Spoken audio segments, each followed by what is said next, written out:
federal regulators are investigating whether Ford Motor Company should widen a recall of automatic transmissions to include 1.4 million additional vehicles after continuing to receive complaints from owners, including some who say the recall repair didn't work.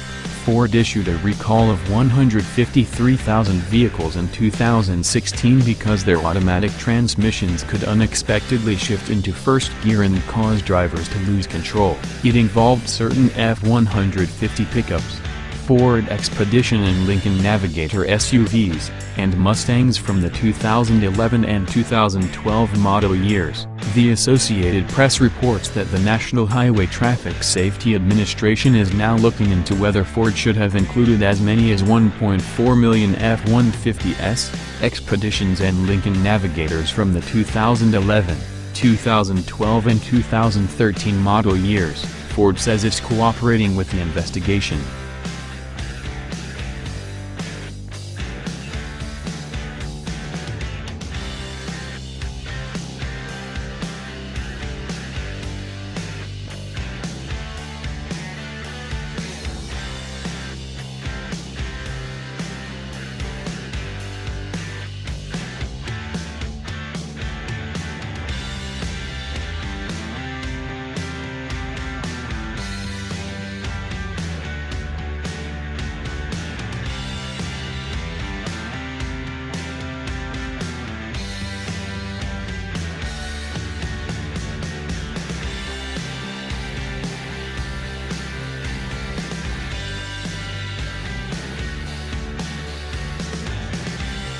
Yeah.